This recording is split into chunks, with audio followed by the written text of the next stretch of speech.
Itu adalah salah satu hari yang tampaknya berlalu tanpa kejutan khusus, seperti hari-hari lainnya. Paul, suami saya, dan saya diundang untuk merayakan ulang tahun pernikahan orang tuanya. Kami berada di apartemen besar milik orang tuanya di Paris, dikelilingi oleh keluarga, dan saya harus mengakui bahwa saya tidak begitu antusias. Bukan karena Paul bukan pria yang manis dan perhatian, tetapi keluarganya selalu memiliki kemampuan aneh untuk membuat saya merasa tertekan, seolah-olah saya terus-menerus diawasi. Pesta itu mencapai puncaknya. Ruang tamu yang dihias dengan indah dengan bunga dan pita penuh tawa dan obrolan. Meskipun suasana yang riang, saya merasa butuh jeda, bahkan hanya untuk beberapa menit. Saya tidak pernah merasa nyaman dengan pertemuan keluarga besar, dan saatnya untuk mengambil sedikit udara segar. Saya meminta izin kepada Paul, yang sedang mengobrol dengan beberapa sepupunya, dan saya berjalan menuju lift. Saat saya menuju ke lantai bawah, tempat saya tahu saya bisa mendapatkan beberapa menit ketenangan, saya melihat ayah mertuaku, Pierre, mengikuti saya. Dengan senyum yang penuh pengertian, dia bertanya, "Apakah kamu butuh sedikit waktu istirahat juga?" Pierre selalu sangat memikat saya, mungkin bahkan terlalu banyak. Meskipun usianya sudah 60 tahun, dia masih memiliki kecantikan dan harisma yang tidak bisa diabaikan. Saya tahu itu. Tetapi saya tidak pernah membayangkan bahwa permintaan istirahat sederhana bisa berakhir ambigu seperti ini. "Ya, hanya sebentar," jawab saya dengan senyum malu-malu. Lift menutup di belakang kami dan suasananya segera menjadi sedikit lebih pengap. Pierre terlalu dekat, tetapi saya merasa canggung. Saya tidak ingin bersikap tidak sopan. Bagaimanapun juga, dia adalah ayah suami saya, dan tidak ada yang salah dengan berbagi ruang yang sama, bukan? Namun, seiring berjalannya waktu, perasaan ketegangan di udara semakin meningkat. Lift tampaknya terjebak. Saya memandang Pierre dengan bingung. "Ini tidak bergerak," gumam saya. Dia menekan tombol darurat, tetapi perangkat itu tidak merespons. Dengan desahan, dia berkata, "Ini khas untuk lift ini. Selalu memiliki keanehannya. Jangan khawatir, mereka pasti akan menyadarinya segera." Dia memeriksa teleponnya, tetapi tidak ada sinyal. "Baik, sepertinya kita harus menunggu sebentar." Saya berusaha mempertahankan senyum, tetapi saya merasa semakin tidak nyaman. Saya tidak pernah membayangkan berada dalam situasi seperti ini, terjebak dalam lift bersama Pierre, tanpa jalan keluar. Perasaan terperangkap semakin intens saat tangan Pierre semakin mendekat. "Tahu, hari ini kamu benar-benar luar biasa," katanya dengan suara lembut. Matanya melintasi wajah saya perlahan dan berhenti pada saya, seolah sedang meneliti saya. Napas saya terhenti, dan gelombang panas yang memalukan mengalir ke seluruh tubuh saya. "Terima kasih," jawab saya, merasakan darah naik ke wajah. Saya berusaha mengalihkan pandangan, berharap lift mulai bergerak, tetapi Pierre tampaknya tidak terburu-buru untuk mengubah topik. "Paul beruntung memiliki kamu," tambahnya dengan suara lebih dalam. Dia tidak cukup sering mengatakannya, saya yakin. Terkadang pria sedikit ceroboh, tetapi saya selalu memperhatikan kamu. Ketegangan di udara begitu kuat, kata-katanya memiliki nada yang tidak bisa saya abaikan. Tatapannya yang tajam dan dalam seolah-olah mengamati setiap bagian dari diri saya. Bagian rasional dari diri saya ingin menolaknya, tetapi ada sesuatu yang mengganggu dan magnetis dalam apa yang sedang terjadi. Saya tidak bisa melepaskan diri dari pelukan tak terlihatnya. "Pierre, saya rasa tidak tepat untuk melanjutkan percakapan ini," saya mulai berkata, berusaha menjauh dari situasi. Tetapi sebelum saya selesai berbicara, dia melangkah mendekat, mengurangi jarak di antara kami menjadi sangat sedikit. Napas hangatnya menyentuh kulit saya, dan saya terdiam, terperangkap. "Saya rasa ada sesuatu di antara kita, Elodie," bisiknya, suaranya lembut dan memikat. Saya selalu tahu itu. Jantung saya berdebar cepat. Kata-kata Pierre bergema seperti gema yang melintasi udara.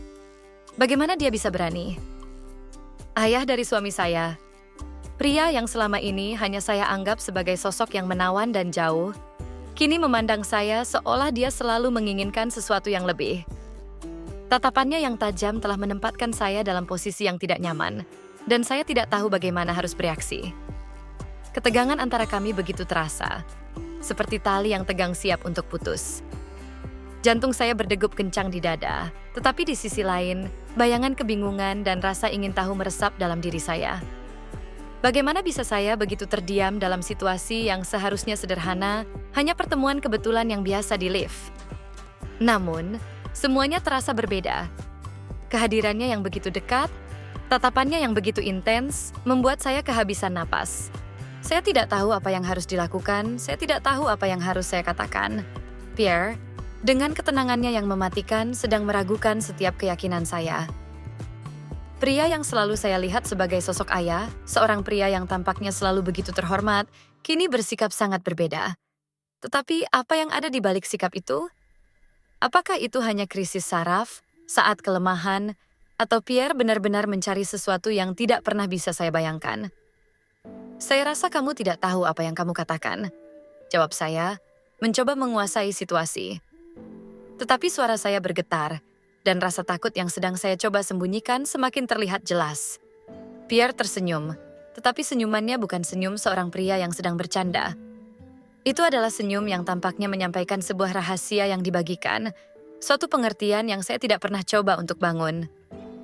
Kamu tidak mengerti, katanya, dengan suara yang lebih lembut, hampir seperti dia mencoba menenangkan saya.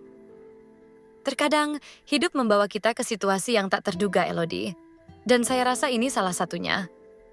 Kedekatannya membuat saya merasa terperangkap.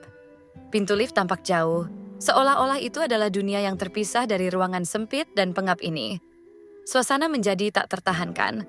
Pikiran tentang Paul, suami saya, melintas begitu cepat di benak saya. Harus ada jalan keluar, tetapi saya tidak bisa menemukannya. Pierre, tolong, saya berkata, berusaha untuk berbicara dengan suara tegas, tetapi tubuh saya gemetar meskipun saya berusaha keras. Kita tidak bisa melanjutkan percakapan ini. Senyumannya tidak melebar, tetapi semakin misterius, seolah-olah itu adalah tanda bahwa dia telah mendapatkan apa yang dia inginkan. Sebuah reaksi.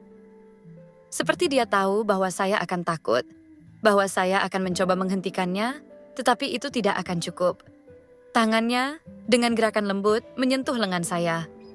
Saya merasakan sensasi dingin di sepanjang tulang belakang saya, tetapi saya tidak punya kekuatan untuk menolaknya.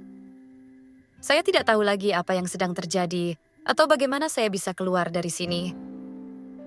Setiap perlawanan yang saya coba lakukan seolah lenyap ketika kata-katanya, yang dibisikkan di telinga saya, datang dengan kekuatan yang hening tetapi menusuk.